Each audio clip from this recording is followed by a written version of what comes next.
없잖아, 너. 누가 그래요? 밴드가 없다고. 밴드 첫사랑 기억 조작단의 기타리스트 하은결입니다. 기타 한 번만 빌려주시죠.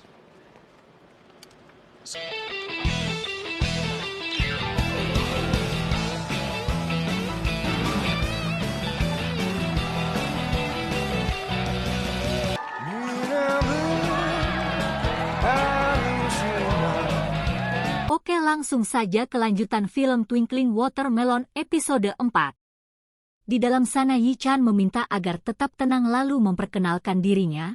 Di depan Yi-chan melihat adanya luka di dahi Chungah. Yi-chan berusaha mengusap menggunakan dasi tapi itu membuatnya teringat kenangan buruk di masa lalu dan menggigitnya.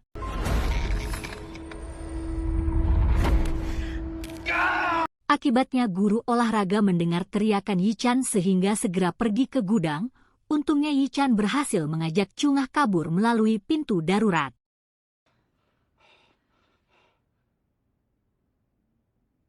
Kebersamaan itu membuat Chungah merasa sangat senang. Yi-chan sadar kalau Chungah telah menjadi korban kekerasan di sekolah.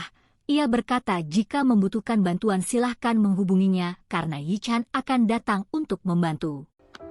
내가 도와줄게. 우리 하숙집에 체대형들이 있어. Sementara itu Ungyeol masih menunggu Yi-chan di depan sekolah elit. Tanpa sengaja bertemu dengan Sekyung dan memanggilnya dengan panggilan Ajumah. 아줌마? 어른 공경할 줄도 알고 바람직한 소년이네. Tentu saja Sekyung sangat marah karena dipanggil Ajumah. Ungyeol bisa mengenali Sekyung di masa muda karena sebelumnya pernah melihat fotonya saat masih SMA. Sekyung begitu terkejut ketika Ungyeol menanyakan kabar Pak Viva, mengingat saat ini tidak ada yang tahu tentang ayah kandungnya, apalagi hubungan Sekyung dengan ayah kandungnya tidak baik. Tak lama kemudian Yi-chan datang dengan memanggil namanya membuat Ungyeol sadar kalau si Ajuma adalah cinta pertama ayahnya. Bahkan ia rela membuat band demi wanita itu. Sejak kecil Sekyung diadopsi oleh keluarga kaya untuk menggantikan putri mereka yang telah meninggal, tapi sang ibu tidak pernah puas dengan Sekyung dan selalu membandingkan dengan putri kandungnya yang sudah meninggal. Untuk itu ia berusaha keras demi mendapat perhatian dengan mengikuti kemauan ibunya untuk bermain solo. Dengan kerja kerasnya Sekyung berhasil menjadi pemain selo terkenal dan akhirnya mendapat perhatian dari ibunya. Saat itu sang ibu memberitahu kalau mereka akan pindah ke Amerika. Sekyung tidak bisa berbuat apa-apa selain menuruti ibunya. Setelah itu Sekyung harus keluar untuk menemui Yi-chan yang datang ke rumahnya. Ia berjanji akan membentuk band demi Sekyung. Selain itu Yi-chan berjanji tidak akan menemuinya sampai hari festival tiba. Dari kejauhan Ungyeol berusaha menguping pembicaraan itu meski keberadaannya sudah diketahui. Ungyeol berusaha memujuk agar berhenti mengejar Sekyung yang tidak akan berjodoh dengannya. Yi-chan terus bertanya-tanya siapa Ungyeol sebenarnya. Mengapa selalu mengikutinya bahkan Ungyeol masih menempel layaknya upil padahal sudah berkali-kali diusir. Meski begitu Ungyeol tetap mengikutinya. Sampai di rumah saat itu nenek sangat marah karena mendapat nilai jelek. Pada akhirnya Yi-chan berpura-pura menjadikan Ungyeol sebagai guru privat yang akan membantu menaikkan nilainya.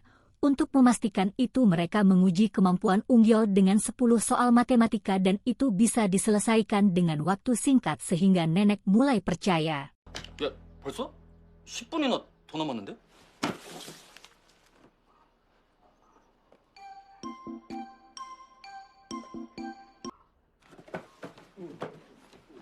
아유, 선생님.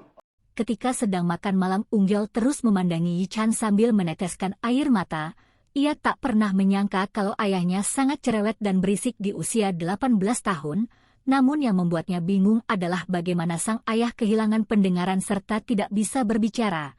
Nenek buyut pasti sangat bersedih saat semua itu terjadi menimpa cucunya. Di keesokan harinya Sekyung bertemu dengan direktur sekolah dan memberitahu kalau dia akan pindah ke luar negeri. Buim meminta Sekyung tetap merahasiakan hal tersebut dari teman-temannya. Selain itu Buim melarang Sekyung memberikan simpati kepada Chungah yang hanya akan membuatnya semakin rapuh. Saat keluar dari ruangan direktur sekolah, Chungah telah menunggunya. Ia khawatir apakah Sekyung dipanggil karena keributan akibat Yi-chan sebelumnya. Akhirnya Sekyung memberitahu kalau akan pindah ke luar negeri dan meminta agar merahasiakannya. Ia juga memberikan tiket konser band supaya Chungah datang. Fakta kalau Sekyung akan pindah ke Amerika membuatnya mengkhawatirkan Yi-chan, sehingga memberikan tiket tersebut kepada Yi-chan agar bisa bertemu Sekyung sebelum benar-benar berpisah. Tiket itu dititipkan melalui toko es krim tempat Yi-chan bekerja paruh waktu. Di dalamnya terdapat surat dari Sekyung sehingga membuatnya salah paham dan segera pergi ke tempat konser yang diadakan. Namun setibanya di sana konser telah usai. 뭐야? 벌써 끝났어? 아이씨. Kemunculannya membuat Sekyung sangat marah karena merasa tidak pernah mengundangnya. Baginya Yi-chan tidak akan berhasil membuat band hanya untuk memikat wanita, bahkan sampai saat ini masih tidak mempunyai band tersebut. Tiba-tiba Ungyeol datang dan mengaku sebagai gitaris band Kenangan Cinta milik Yi-chan. 너 없잖아 너. 누가 그래요? 밴드가 없다고. 밴드 첫사랑 기억 조작단의 기타리스트 하은결입니다. Akhirnya Jiwon sebagai kekasih Sekyung mempersilakan mereka untuk tampil. Siapa sangka permainan gitar yang sangat baik serta suara Yi-chan yang sangat merdu membuat banyak orang terpesona.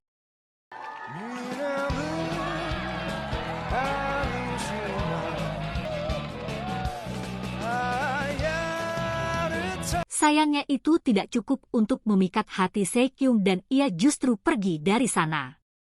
Setelah penampilan luar biasa itu, Yi-chan meminta Ungyeol agar bergabung dengan bandnya, dan ia tetap akan membuat band untuk Sekyung demi menghabiskan sisa masa mudanya setelah lulus SMA. Yi-chan akan bekerja dan menabung demi mendapatkan kembali restoran nenek yang hilang karena ulah ayahnya. Tiba-tiba seorang bocah hendak tertabrak mobil sehingga Yi-chan berusaha menyelamatkannya.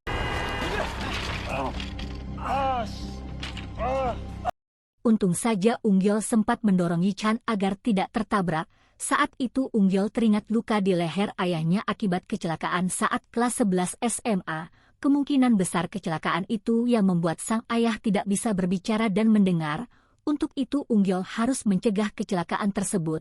Kejadian itu malah membuat Yi-chan mengiranya sebagai pecinta sesama jenis, bahkan ketika Ungyeol meminta agar tetap bersamanya dan berhati-hati selama 1 tahun terakhir membuatnya merasa geli.